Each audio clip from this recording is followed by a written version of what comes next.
Martin, 2 games in quick succession, both against top 4 opposition, 2 predominantly good performances, but no points. How do you assess that? Of course, it's a couple of weeks ago before the Newcastle game. I thought, Newcastle, Aston Villa away, and then 2 home games against 2 top 4 sides. That won't be easy, but then we should have had points against Newcastle. I think against Aston Villa was okay, the 1-1, and having 2 defeats, in hindsight, it's disappointing. So I can go around it and come up with excuses, especially if you see the way we conceded goals, 4 goals, they scored 4 goals, Chelsea and Arsenal, 3 goals from set plays. And we did ever so well since December, we changed the organisation. But of course, if you have to change your team, if you see the setup from our team, we've got Brede, of course, and Senderos, and the rest, even Berbatov, when he played for Spurs, for example, we never picked up. Brian Ruiz never picked up. So we've got a lot of players who are probably not used to being tough in the air. So that is why we had to work on, and we tried to do that. But of course, if you lack a little bit of size, and even when you saw, for example, Torres having that flick on in the Chelsea game, if you saw Terry, who's good in the air, having that first goal, with an in-swinger behind our defence, we should have edged on and don't give him the space in front of the keeper, and we allowed to do that. So that is not unforgivable, but you shouldn't do that. You should do better on that. So that is very disappointing to play against these top sides. Chelsea needed a Sunday shot from midfield, from Lewis, and 2 set plays. So that is, and again, same was with Arsenal. So that is very disappointing. But of course, we have to take responsibility ourselves, and we worked on it this week. But sometimes we lack a bit of size, but you shouldn't be disorganized. And I have to say, if you saw the goal from Arsenal in our box, Brian Ruiz not going on the inside, not covering, so not anticipating on the second ball, because of course you have to be at the end of the first ball, but you have to anticipate as well, and we didn't do that.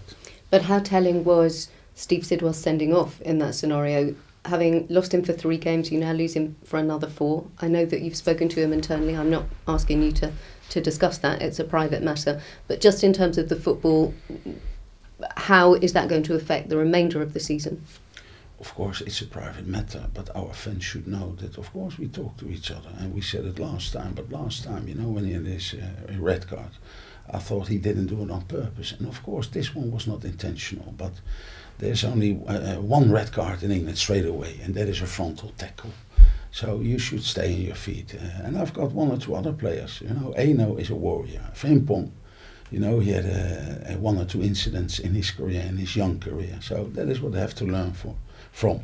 But you can do it once, but you can't do it twice. And so that is what Steve knows. So hopefully, you saw him on the ground, after his tackle. He knew straight away that he could have been red carded again, and he was. So I feel that, I can't say that I feel for Steve, but I knew that he didn't do it on purpose. But of course, we talked about it, and he knows that he should avoid this thing in the future, because it's not Fulham. Because we are well known for our fair play. But of course, I don't want to win the fair play cup all the time, because I think you need a bit of bite in your team. And Steve gave that bite to our team, because Steve was one of our better players, before his suspension. But you are a victim of yourself if you're stupid. And my players are not stupid, so they should avoid that sort of thing in the future, and they know. In hindsight, in a way, you found a solution for the 3 games that he was missing previously, and essentially you will have that solution to put into place for the next 4 games. No, of course, we've got players like Giorgio. He was on the bench in the last game. We've got Frimpong. He played a couple of games for us. So, of course, we've got players who can play instead of him. But Steve did well.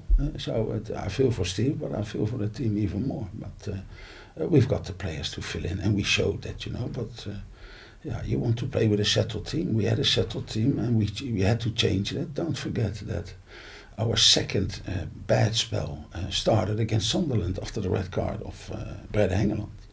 And then we had a very bad spell, and maybe that had something to do with it, and you don't want that. So, but we have to take it as it is, and hopefully go to Everton. I can't say that there's nothing to lose because we did so bad, over the last, what is it, I don't even know, 5-10 years. Yeah, it's not a good record at Goodison It's Park. a bad record, so we have to come up with something different, and we have to try to do something there to change that culture of not winning games at Goodison Park, and hopefully we will do that. We spoke about it, of course. You have to change your mentality, because after 3 games, if you play 3 games in 6 days like we did, it's probably easier. Oh, it's always the game after that, after a week, and then you tend to the concentration levels will be not as good as they should be. So we talk about it, and we like to give the fans what they need, especially our away fans. They're always there. They want us to do well, and in the main, I think we did a decent job this year away from home, because we didn't lose that many matches as before, but we had too many draws, and I think we had 3 wins, a few good wins as well, but it would be awesome to have a very good result at Goodison Park. Both Sasha and Damien Duff were missing against Arsenal. What's their status? Will they be making a return? Damien Duff is back in the squad. Of course, he missed a couple of matches, and we missed him as well, but I feel that Urbi showed our fans what a good player he is, what a good ball player he is, and Kaka. We recall him from Burnley. I think he did very well, a good performance against Arsenal. So we've got the players to play when they are not fit, and I have to make a decision on Damien if he will start or not, because I felt that Kaka did well and Urbi did well. So maybe we don't change anything, but we have to think about it. And the other one, Sasha Rita, of course, is a very important player for us, especially in away games, maybe you can remember. But we will make an assessment on him tomorrow, and I think it could be a problem. But on the other hand, Manolev, another one, came in, did well. So there is no real worries. You set a target prior to both the Chelsea and the Arsenal games of 9 points before the end of the season. Obviously that's probably changed somewhat, but with 4 games remaining, what would you like to achieve prior to the final day? I still would like to get, I said 8 or 9 points, I still would like to do that. Because why would we say that we want 3 or 4 points, Hopefully 40 points is enough to stay there, but it wouldn't be nice, to be 15th or whatever in the league. So we still want to stay in that top 10. That is our next priority. We wish you luck on Saturday. Okay.